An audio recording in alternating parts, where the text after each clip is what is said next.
want you guys to check quality this out. women. Quality. See, look at you. You're making assumptions. Interrupting me. Because you're making assumptions. You don't know what I get. You don't know what I do. Little Timmy, we're gonna cut this behavior out now. You grow up, man. Just We're grow gonna up. cut this behavior out, little Timmy. You're just an idiot, bro. Look Go at to you. your Grow room. up, man. You want to deflect. You want to deflect. Listen to Better your father. fathers. Better fathers, and you want to make it more complicated. Here's the thing. If you don't fuck the same men, see, let me explain this way. Go to any Jewish channel, right? Go to any Jewish channel. I challenge any one of you. Go to any Jewish channel that's on YouTube, anywhere. It doesn't matter. It doesn't even have to be on YouTube. It can be on Vimeo. I don't know. Look around. And find me one Jewish man, right, that complains about Pookie and Ray Ray. Whoa. See, go to one white channel, okay? Go to one white channel that it doesn't matter where it's at, and find me one white man that complains about Pookie and Ray Ray. Well, that's not all.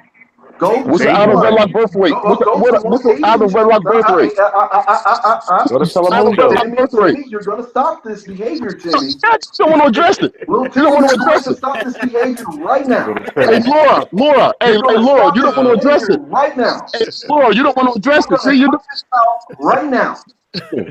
You're deflecting. The Jewish people don't have an 80% out of wedlock birth rate. That's what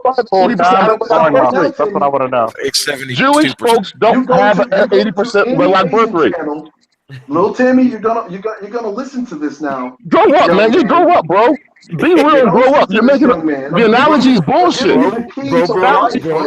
Bro. I got one thing to say. I pull hamstrings. Bro, I'm not your fucking bro, okay? Your analogy is bullshit. Grow up then. Grow up. Analogy is bullshit. Like every man to a son does. Now, your analogy is bullshit. You're no type of father. You go and find any Asian channel, doesn't matter where it's at, and tell me where the Asian man complains about Pookie and Ray Ray. See, if you do not fuck the they don't have a crime. They don't have a crime problem. The crime problem isn't that.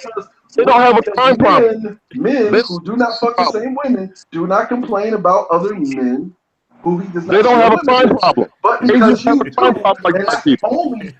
like the Pookie and Ray Ray are the bane of your existence. You only have a problem with women's choices, and that has nothing to do with what being a man is about. See, if you were a good man, in order to be a good father, you have to be a good man. And the fact that you have so many complaints about women who you supposedly do not share women with, or other men you do not share women with, only is evidence that you were not good men. The kids are affected by the mother's choices. The kids are affected. And one thing that a good man never does mom's choices is dodge the responsibility or scapegoat others in that responsibility. And that responsibility is, of course, upholding your community. It doesn't matter who the fuck. But yes, it is. The children are affected. It does not. Now you need to stop that bullshit, because first of all, there's plenty of men. There's plenty of honorable men. The children are affected by the mom's choices. Guess what? Then why not change? Then why not pick the child up? The mom should pick a good dad. The mom picks a good dad. The mom should pick a good father. What if the dad died? What if the dad's away? So you're gonna tell me? That's an exception. So you're gonna tell me? Look how you're disgracing What if she divorced? Right here on this channel. What if she divorced and you met her? So you telling me you're not gonna date this woman that you're in love with and accept her child? That's bullshit. So you telling me? By the way. I mean, we all pull dogs and hamstrings. I understand that. But guess what? You telling me you won't look out for children who are starving out there in the street? You wouldn't. You would just go past a hungry child. That's what you're telling me. That's an extreme example. That's not an extreme example, because we got a lot of hungry people out there. That's actually reality, kid. It's talking about picking good fathers for your kids. The kids are affected by that. When a mom picks a bad father, the kid suffers. Guess what? They are. But guess what? The kid never asked to be here. Because the mom picked a bad man. You just want to people are suffering. No. I'm gonna respond to that. Many black kids grow up. Millions of black kids grow up without their father. Well, see, Charles. Can we stop talking over each other? Hey, Charles. Problem is this, y'all. Hey, Charles. You know what the issue is, Charles? Hold on. Let me just add this. Let me just add this, man. Let me just add this, fam. Let me just add this. See, it's with war, it's not about the well-being of the child. It's about the mother, because he wants to punish the mother. Yeah, he has a That's all it is. misogynistic attitude. You know why? Because The guess kids are what? being punished. The kids being punished because mom's choices. And guess The what? mom I gotta don't pick a good punish kids. father. The I'm a better mom's man gotta than pick that. a good father. I'm a Plain and better simple. man than A that to decent punish a black man. child. Does I'm Pick a a that better decent have man to than that to do punish a with child. you I don't pick a punish being decent children. a father. man in I your don't punish. community? Pick a decent black father. What the I'm a fuck? decent Plain and black simple. man and a black father. I don't punish Nobody, children. nobody is Somebody Fuck who doing talks that. about, shit. so for someone who loves to bring up personal responsibility, I want to know what someone else's choices have the fuck to do with you as a man. What the fuck does Pick that a have to good do with father, problem you as solved. a man in your personal responsibility? Because The see, father's you're gonna responsibility lose and your the own mother's logic against responsibility. you. You're gonna lose your own logic against you because you said personal responsibility. Now, if it's personal responsibility, it's dysfunctional to talk about people who are not a part of your personal life. That was Kids are actually being my affected. episode to Kids do are being so. affected by the mom's choices. The mom's Well, choices are affecting the all kid. I get How what's many happening black here. kids are growing I up get what's happening without here. fathers that are So, affected? what I think is happening here Shut is up. that you were Everybody affected shut by up your mother's choices, and now you're right projecting now. that out to the world. Everybody shut up. See, this is the fucked Everybody up shut part. up. Shut up for a minute. Hold on. Here is the problem. Y'all have tunnel vision because there are a lot of channels like Angry MGTOW. There are other white channels like Angry MGTOW and all these white guys and all these Asian guys who talking about how Asian women be doing some fucked up shit, picking their little versions of Kim and Cheetah, and you have Mexican Hispanic women picking Jose and fucking Oh up. my So God! Dookie Why is and there so Misty, much emotion? he's the only group of people. Dookie So But much emotion, not he's enough the logic. only group of people who's going to this problem. Come on now, But just see, drop but that see, shit. but see, but see, I but see, see that's but see, but child see, chat in the Mexican talk about the same community, shit. and the Jewish community, and the white community, and so forth, and what have you, those are their fucking problems. And as men, they are addressing We their are problems. Now, look. what we're doing Hold on, the here black community. is Hold we're on, telling you black people do Negroes not that exist. you need to step the Black fuck community, up or shut the fuck black up. community in No. Pick America good does fathers. not No, exist. pick good fathers. Pick good fathers for your Time kid. out. Good fathers. That's what you Oh, got to see, do. when we tell you to shut the fuck up or So step you up, pick good fathers and you shut the fuck up. you choose to do this. You do this. You see, All the deflecting. You want to deflect. You don't want to be a man. You want black Pick men good to be a fathers. deserve to you use. choose Pick good to Hey, fathers. I'm right now. you just want to sit there Oh on wow! the Right You now, want a bunch. y'all. You Hold on. I'm pick good going to fathers. You say just want a bunch of this guys that are right going to now. clean up the mess of these okay. hoes. No, I'm going to say Hey, this right hey, now. hey, hey, hey, hey, well, I mean, if you're a fucking dishwasher, wash some pick fucking good dishes. fathers. Pick good fathers. Pick good fathers.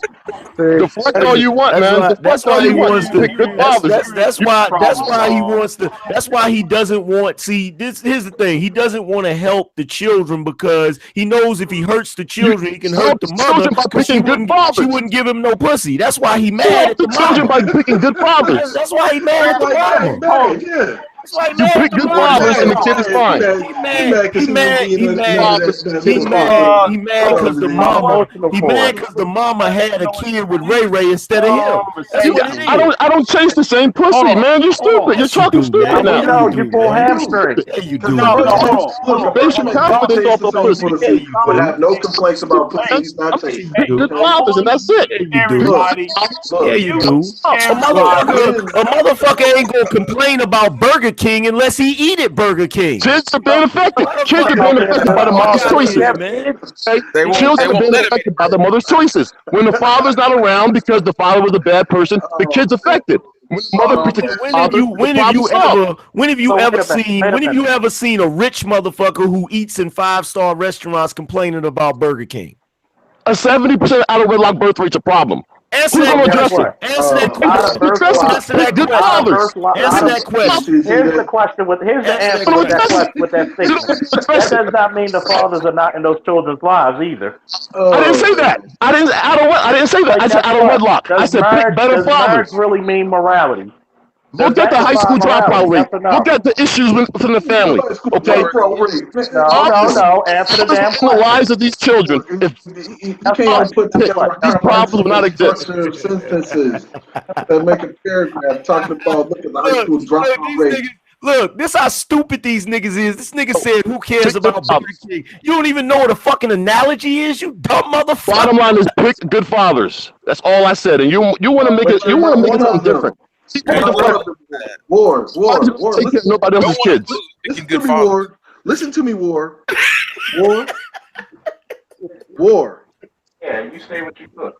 You're not that kind. You were not raised like that. Grow up. Hey, just grow up, man. Seriously, you were a dishwasher. Grow up, man. You were a dishwasher. See, this is how you attack the messenger. You deflect by attacking the messenger. You don't have no serious. You don't even have kids, man, so you don't even know how to deal with raising. You can't be serious, so you just want to make little jokes with a kid. A bunch of kids. And these are the guys and people give you guys money. People give you guys money. You grow up, man. Grow up. You have no solutions for nobody. You guys are just a bunch of kids, man. Now we're getting to the real issue. Now we're getting to the real issue. Grow up. I said pick good fathers, and you want to make a joke out of this. Now we getting to the good fathers, you make a joke out of this. Now we getting to the real issue. I said pick fathers. Y'all, let's slow this down. And you guys right now. Hold on. Some of the kids are without fathers because the mom didn't pick a good father. Okay, go ahead, War. Go ahead, take the rest of the thing off. You know. Do you know how many? We'll pass off the dishwashing shift on to the next. Go ahead. Kids. How can you be serious with guys like this? Just pick a bunch of kids. Picking a good father is the most important thing ever. Just pick good fathers. That's the bottom line. See, look at you guys. Take the rest of the day off. Take the rest of the day off, War. I'm gonna say this right now. Hold on. I'm going to say this right now. Grow up, Cerulean. Damn, War. If I would have known your dad didn't do what he needed to do for you. My dad raised me very well. My dad raised me very well. My mom and my dad raised me very well. My mom picked a good man. My mom picked a good man. That's why I love her. My mom picked a great man. They birthed the idiot. My mom picked a great man. You adopted. So that's not my problem. Well, they birthed a moron. So that is a problem. Why don't you grow up, man, and talk about black folks doing what they got to do to be productive and not make excuses? How about that? Let's talk about why you got that picture for your icon. Let's talk about that. You know what? I saw it on the on Google, so I just downloaded it. I downloaded it. Wait a minute. You got a picture of a soldier. You never been one? What did you say? You got a picture of a soldier, man. Stolen valor, man. That's your name. Look, from the now bottom on. line is, see, you guys want to deflect. First one from picking good fathers, now you want to deflect. Hey, let's talk facts. Good fathers for your kids. That's what it's about. Let's talk facts. The Ruby Gray. Have you served your country in a time of conflict? Indeed, I have. You like to deflect. Picking good fathers and decent black men, you don't want to talk about that. No, we talk about it. You rather born Officer Charles, you rather deflect from the truth right here, Officer Charles, instead of addressing it. Okay, we can talk. I'll address something about good fathers. Charles, this is a good father. How about the corruption of Baltimore police? No. You asked me a question. Corrupt Baltimore police. Okay. How about the corruption? Corrupt Baltimore police. Not Memorex, kid. Oh, look, corruption in Baltimore Police Department. Let's talk about there's corruption in every police Let's department. talk about corruption in the Baltimore Police Department. Don't represent the whole department. Listen, you guys, until you can address your crooked cops. Until you address address your corrupted cops. Let's talk about good fathers. Something that you're not even a father yet, so you can't even talk about the subject. It's about fathers. Of which you actually something. Corrupt cops. Address the corrupt cops in Baltimore. Address the fathers. Oh, I can address that too, but we got to address the first shit first. Number one, yeah, to be a picking good fathers. I'm talking. Picking good fathers. That's what it's about. Shut the fuck up. Grown men are talking. No, Nah. You shut the fuck up. You shut the fuck up. Is when somebody cuts you the fuck out. Now You shut the fuck up. See, your mother didn't pick a good father. You ain't gonna do shit. Shut Don't the fuck threaten me, up. pussy. Don't You threaten me. ask me a question, I'm gonna Your answer it, mother didn't pick a motherfucker. good father, Now, and that's Don't why tell you're me to mad, shut the Lord. fuck up. I'm gonna tell you to shut the fuck up again. Nah, you shut up, pussy. You I ain't want gonna stop. You talk your mouth. a 3-piece in a biscuit? Shut the fuck up. You Man, asked look, me man, you're something, just a so corrupt shut the fuck up so I cop. can answer, motherfucker. Damn. You're a corrupt cop trying to compensate for your short height. How tall are you? About 5'3"? I'm 6'5". I'll beat your ass. You ain't shit. You really You're think you gonna 5'4"? beat my ass, you effeminate bitch? How You tall are really you? think so? That just means that y'all You on your really think way you're gonna down, beat my How ass? tall are I'm you? 5'10", 270. I'll beat your ass in the ground like a You tennis ain't, spike. man, listen, But man. guess You're what? like I'm already 5'3". beating you. Like I'm already 5'3". beating you with intellect, you emotional You're bitch. like 5'3". A corrupt cop from Baltimore. You ain't shit, man. Beat your chest, gorilla. Okay, Donkey Kong, like I'm You scared can't of tell me that shit. shit. You can't tell me shit. Address the corrupt cops I'm in gonna tell you Baltimore. something about me. Let me reintroduce Corrupt myself. cops. My name is Officer Charles Lawrence Faulkner Jr. I Corrupt make a cop. career out of bitching motherfuckers like you. A corrupt cop. You're a corrupt cop. That's what you are. I'm not corrupt as shit. That's I Charles. actually serve with distinction, motherfucker. You're a corrupt cop. I'm not gonna go down to your level because You're you're a a corrupt 6'4" cop. gorilla. Charles. And Hey, guess what? Charles. Take You're your a ass corrupt back to cop. the mist, motherfucker. You're a corrupt cop. And a fucking drunk. You're He's and not you're a I'm drunk a and a corrupt corrupt cop, cop, right? Charles. And you're a You're guy who drunk. can't get pussy because you You're pull drunk hamstrings. and you're a corrupt cop. See, you base your confidence on pussy. You base your confidence on pussy. I get pussy whenever I want, You but you are base your pussy, so I confidence based on it that off shit. of you. You're a corrupt cop. You're He's drunk not, too. Charles. That's not a gorilla. That's I'm start calling him War Parrot. Hey, listen, Charles. You're drunk, Charles, That's and what you're a he corrupt is. cop. It's about the fathers. It's about the fathers. Charles is a corrupt cop and a drunk. It's about the You can't even know about it. You address Baltimore police corruption. I'll agree with. I hear you out. How I know your father failed you stop. because you emotional. You're a corrupt cop. You're attacking me. You're attacking me. You're attacking me. You're Now I'm attacking gonna dog me. you the fuck out. I'll Fuck you. beat your ass. You attacking me? I'm attacking back, pussy. Take, bitch. I'm coming right back at you. You corrupt drunk. You fucking drunk. At least I got a Put the job, bottle. bitch. Put the bottle Get down. out of the basement, Put the bitch. bottle down. At least I can afford a bottle, you Put bitch. the bottle down, you drunk. You drunk Why cop. would You drunk down, cop. stolen valor, bitch?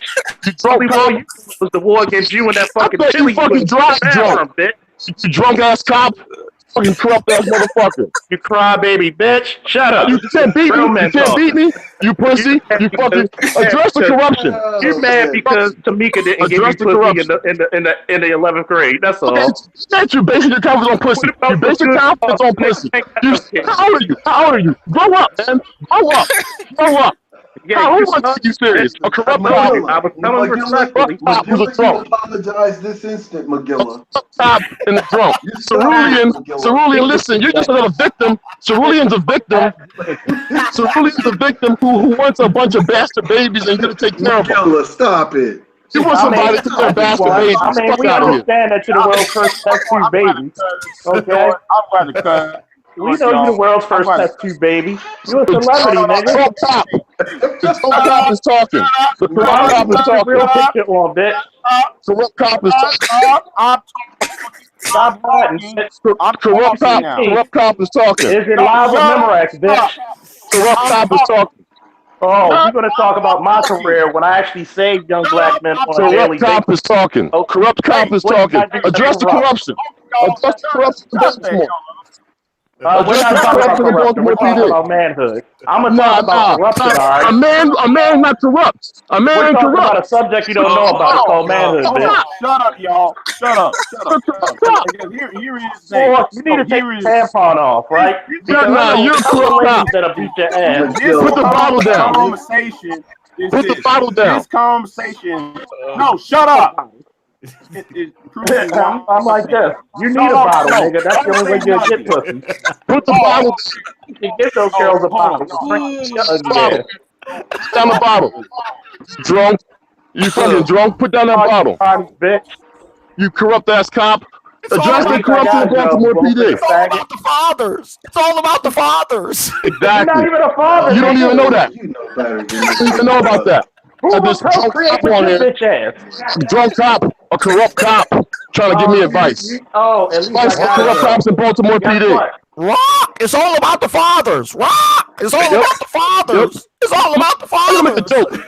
Grow up, man. Grow up. That's a serious issue. Fathers Pick are a better important. father. Grow Pick up. a better Grow father. up. Pick a better Exactly. father. Pick a better father. Pick a better. Oh my god. Oh my God, you are fucking hilarious, War. You're like the gift that just keeps on giving. I am not. I have to mute a whole bunch of you niggas because whole y'all don't know anything about the quorum. Sit here and say this shit. Shut up. I'm talking. Let me say this shit right now. This conversation, ladies and gentlemen, who's in the chat room, let me tell you this right now. I'm going to repeat what Black Norris said. Black dumb and black women knows it, and that's why you got a swirling movement. That's why black men because of bullshit like this. That's a fucking truth. And y'all supposed to be have this manosphere. You Negroes supposed to have this manosphere. This Negro man. No concept. No. Hold on. Big J. Hold on. Big J. The Negro. I gotta clarify this again. The Negro Manosphere is a website. You're talking about the Black Manosphere. They're two different things, bro. They're two different things. All right. Talking about the Black Manosphere. And by the way, I don't know if you noticed, but this type of shit don't happen on other hangouts, bro. Big J, I also would like to say that it was fairly calm until War decided to come with the ad hominems and non sequiturs. True. Facts. Well, that may be true. Jay, did I not be respectful? Was I not respectful? Even the War. First, I'm no friend of War's story. But at the same time, the way how y'all read the Mingos showed up on trying to defend BGS on his hangout. Nobody, I never even said anything about BGS one time. So don't put words in my mouth, please. Don't put words in my mouth, please. Every time I mention BGS. Oh. Good or bad, y'all show up. Well, I showed up the last time because you asked me to.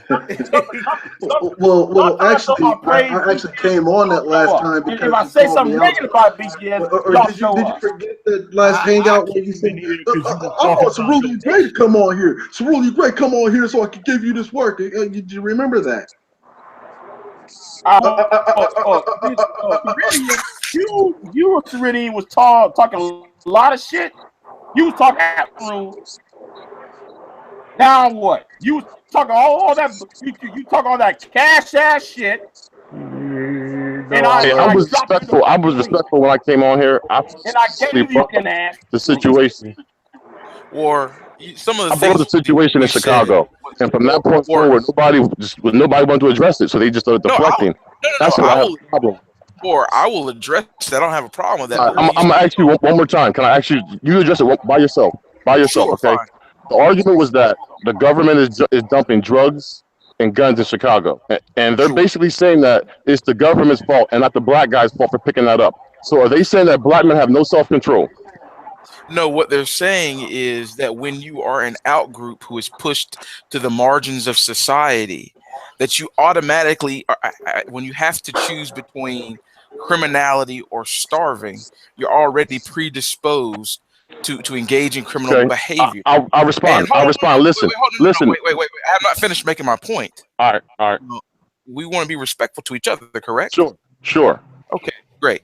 And so what I'm saying is, just like the Irish, Italians, and Jews that everybody lauds at the turn of the 20th century, they were all engaged in organized crime. They were all engaged in bootlegging, and they were all engaged in murder for hire.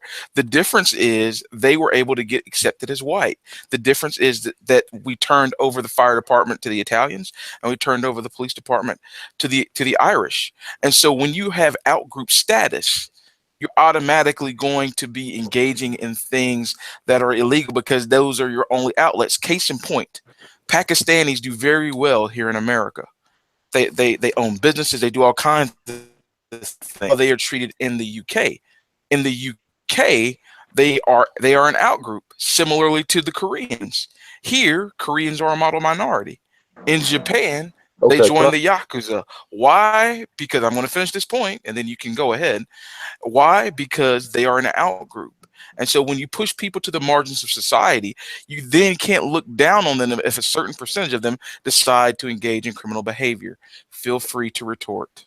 Okay, America is a first world country where there's so many opportunities available for anybody who wants to apply themselves. If you have a criminal record, you can go out and become any type of construction worker to make a living. You do not have to pick up a gun and kill your brother that the government puts there. Secondly, you don't got to pick up drugs and sell them to your own people if you love your people. Listen, poverty in America is not the same as poverty in third world countries. That's backbreaking poverty. Poverty here in America is like second class. First class in many African countries. So listen, this government will provide you with certain things, food, housing, and shelter if you come on hard times. The bottom line is those are excuses. Black men should not be picking those guns up in Chicago if the government puts them there. Black men should not pick up those drugs. Those are excuses that I hate because the Democrat Party wants us to be victims and talk like we can't help ourselves. We have control over our own actions. We don't need no excuses for why we do what we do. Pookie and Ray Ray are selling drugs and shooting people because people defend them. You got these liberals who are going to give him an argument. Well, he's poor, he's disenfranchised. That's why he's killing his black brother. And I'm not going to buy that argument. Okay, now may I respond? Now, hold on 1 second, Cerulean. You brought up the issue of Chicago. What has been one of the largest legacies of black people in Chicago? It has been discriminatory housing. It has been a police department which has terrorized them. If you look at somebody like John Birch, who was indicted here recently for beating confessions out of innocent black men.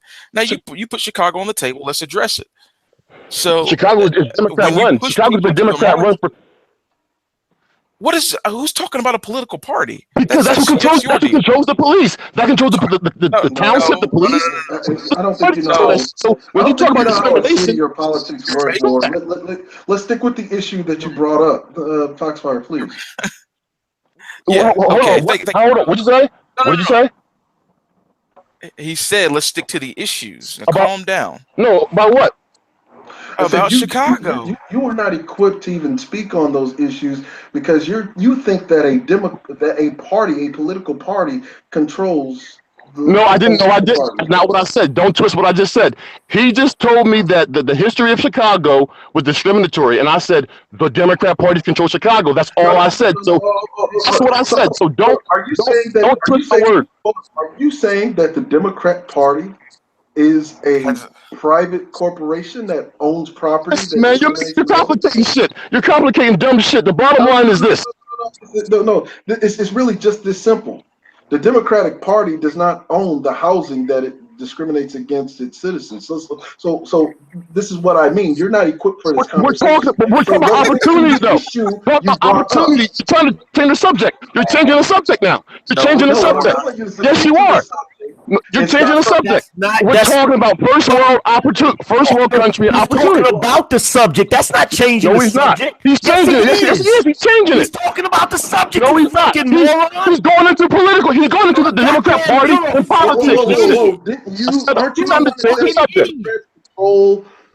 changing the subject. Mentally retarded. Let me change the subject. So matter of fact, we're gonna bring up a few things War spoke about. We're gonna bring up a few things War spoke about, and I'm gonna answer them very, very, very bluntly. War's a fucking retard. Your mom is and your bitch ass is. Fucking retard, man. He wants to talk about corruption, right? He wants to talk about corruption and other things. A department he knows nothing about. I know he's gonna corrupt. 6 officers doing wrong does not reflect I can pull up a bunch of articles about years and years and years of corruption. But guess what? You could also bring up many 10 times, 100 times, 1,000 times the articles of officers saving people's lives. Nah, But you don't do that because it doesn't corruption's fit no the narrative. excuse. Stop it. Corruption, It no doesn't excuse. do that because it No doesn't fit your excuse for narrative. corruption. No excuse for So let's corruption. talk about corruption because you But mentioned that we let's live in a also first talk world about country. how a guy who got a picture of a soldier never Deflecting. You're served, deflecting. which is You said a deflect. insulting, which is Attacking a messenger. insulting. You're attacking a I'm not messenger. trying to. I'm not trying to deflect. I came at you with the question. I came at you. Why are you I came at attacking? you, so I can answer it all. Those 6 officers Be are an already adult. Be an indicted. adult. Be an Those adult. 6 Don't attack the officers messenger. are indicted. Address the issue. So we're going to Address- talk about this emotional guy who address doesn't the need a issue. drink because I swear to God, it might be even worse. You're We're going to talk about this emotional guy. So We're going to talk about this emotional guy who let does me not know about the world around him. hold on, Charles. Let me ask him a question. So if you're saying that the police department is corrupt, would that mean that the black people that got beat up or something like that, would that make them victims? Those black folks were involved in bad criminal behavior. They get what they deserve. No, I'm not So guess talking about what? that. But why would you want? I'm not Why talking would you about that. want Hold corrupt on. officers? Hold on. Let me ask him this. You're changing the subject now. You're changing the Let me subject. ask you this. No, we're still dealing with corruption, nigga. Let me ask you this. You're talking about corruption. You're talking No, about we're not. corruption. No, we're not. We're talking. I asked that guy a talking simple about question. corruption. You were No, talking about corruption. The first question was to that guy about Chicago's drug problem and the guns, and then he moved on to he said disenfranchised in Detroit and Chicago, and we talked about that. And it was No, that was I never brought up Detroit. No, you're lying. no, you I never brought up brought Chicago. You brought up Chicago. you At brought that up point, we Chicago. stopped. No, you brought up Chicago. I addressed it. You just said I brought up Detroit, which is a falsehood. I talked about outgroup status, and I gave several reference points, which you are clearly not equipped to address. And I said this is the first world country. This is the first world country. Since There's you said no reason. first world country, let me address that real Use that as an excuse. As an excuse why black folks have to sell Are drugs. you saying that there are not outgroups in first world countries? What I said was that there's no excuse for black men to pick up guns. That's what you said. You said that excuse black guys picking up guns. You said that because they're poor, right? No, I said because not just because they're poor, but because they have outgroup status. I think you're giving an excuse. That's an excuse. Why they're killing? Why they're going to kill other black men and why they're going to sell drugs? Hold on, McGilla. Let's because you're trying to gloss over something bigger. That's really a part of a bigger conversation of what you're getting. You said that we live in a first world country. So, and then you wanted to bring up corruption. So tell me, how corrupt does a country have to be, first world or not, that you would actually have these conditions in the same first world country? So Baltimore is 80% black city. The police is black. Most of the folks are black, so it's corrupt. No, it's not. There's majority whites in our police department. Get your shit together. Here's this out. I can guarantee you this. Go to Chicago, go to Baltimore, go to all these different dysfunctional areas. One thing's in common. The people don't believe in personal responsibility.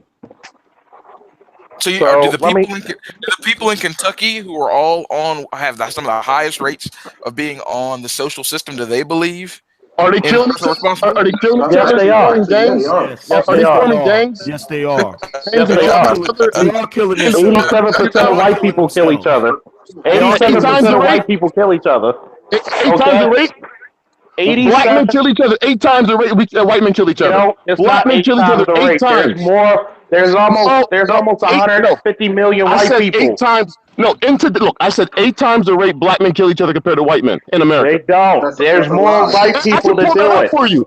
I can pull that up for you. Black men kill each other 8 times the rate white men kill each other. If you're in Iowa, which has 2% black people, who are the homicides committed by? You're trying to excuse dysfunction. I'm not making an excuse. I'm giving you proof. What about in Japan when the Yakuza commits crimes and kill people? See, look, you gotta look. You always gotta deflect. Hold on. Charles. Do you ever notice that every last one of these niggas who want to talk shit about other black men, they love to defend other racial groups? Have you ever noticed? I noticed that. I don't bring races in. Why bring other races in? Here it is, Angryman.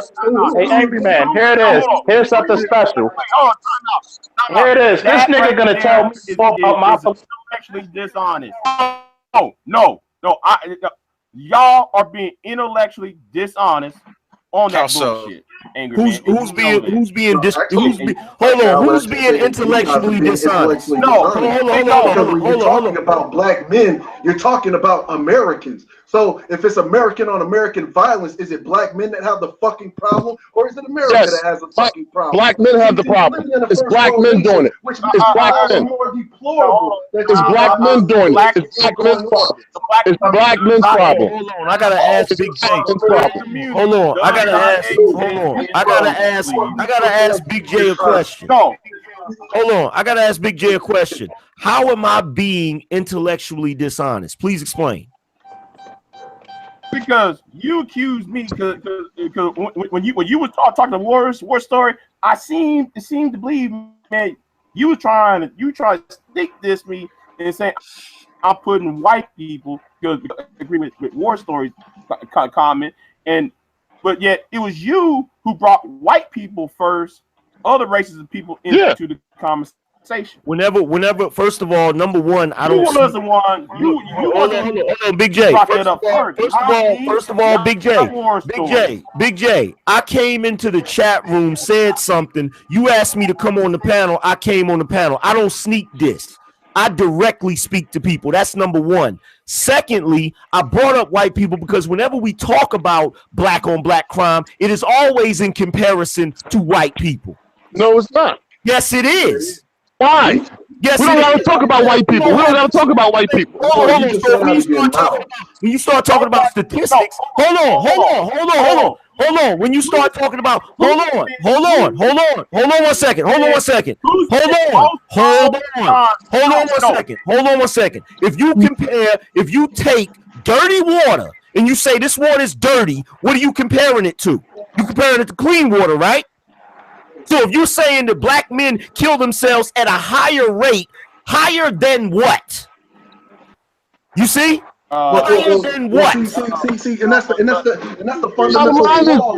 Murder rate is so high that black men cannot trust each other as a result. Compared to you can't trust black men because you tired of getting your ass whooped by Pookie and Ray Ray. I beat motherfuckers up. I'm 6'4". I'm 6'5". Man, nobody can beat my ass. Look at your dumb ass. You're on your bullshit. I knock out motherfuckers I knock your dumb ass out. You ain't gonna do shit, man. You talk dumb, man. You talk dumb. Men who knock people out don't talk like you do. You just talk dumb, bro.